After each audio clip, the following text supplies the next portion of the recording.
Why conspiracy theorists think 5G is bad for your health, and why experts say not to worry.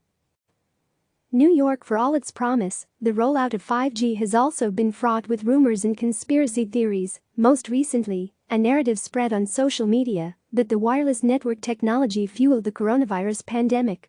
It did not. While baseless, the theory gained such prominence that social media platforms were forced to take action to stop its spread after a string of cell towers were set on fire. The U.S. Federal Emergency Management Agency responded to the rumor saying 5G technology does not cause coronavirus, and UK government officials called it a crackpot conspiracy. The theory attempting to link the pandemic to 5G is nonsensical. COVID-19 is caused by a contagious virus, and it's spreading in areas of the world that don't yet have 5G technology. But such theories are not new. Concerns about 5G's effects on health were spreading even before coronavirus. Experts say these fears, too, are unfounded. Is there anything to worry about? The short answer is no, said Chris Collins, a professor and research director in the radiology department at the New York University School of Medicine.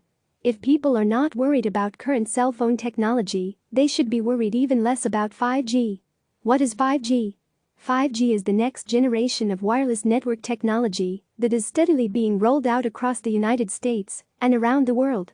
It provides faster data speeds and network capacity than existing 4G LTE technology and is expected to enable such new innovations as smart cities and robotic surgeries. To understand why a small group of people are freaking out about it, it's time for a little gobbledygook. At its core, 5G is a set of technical specifications which a section of the radio frequency spectrum wireless devices use to communicate with the cell network. It's the same way 3G and 4G worked, only with 5G devices can access a wider range of radio frequency waves than before, allowing for improvements to speed and bandwidth. There are three different types of 5G networks that use the low band, mid-band and high band of the radio frequency spectrum.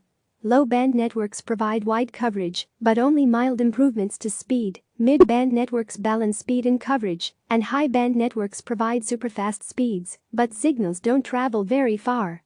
Eventually, low and mid-band networks are expected to cover much of the country.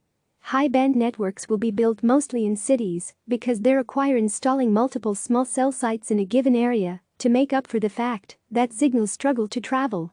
Debunking 5G fears. Many conspiracy theories about the dangers of 5G focus on the radio frequencies that signals travel over. But experts point out that low-band and mid-band 5G networks operate at largely the same frequencies as existing networks. There's nothing different in terms of exposure, said Kenneth Foster, professor of bioengineering at the University of Pennsylvania, whose research focuses on the health and safety aspects of electromagnetic fields interacting with human bodies. Major advancements from 5G will come as a result of high-band networks, where signals travel over millimeter wave frequencies.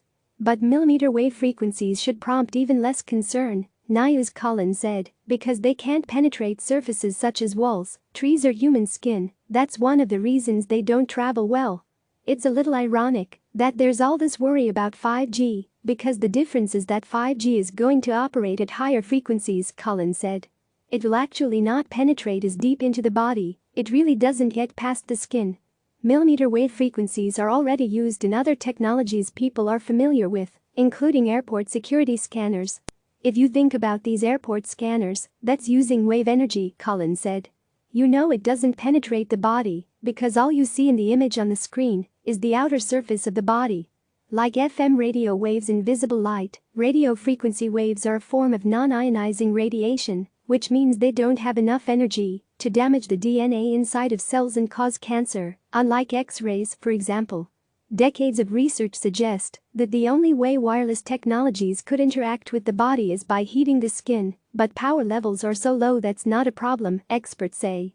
What are governments doing? The U.S. Federal Communications Commission, like government agencies elsewhere, regulates radio frequency exposure levels from wireless devices like cell phones.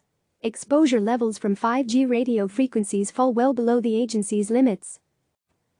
The weight of scientific evidence has not effectively linked exposure to radio frequency energy from mobile devices with any known health problems, the FCC notes on its website. Still, some critics argue that too few studies have been done on the potential effects of 5G. In response, most government agencies have stressed that they will continue to track research on 5G as network infrastructure expands.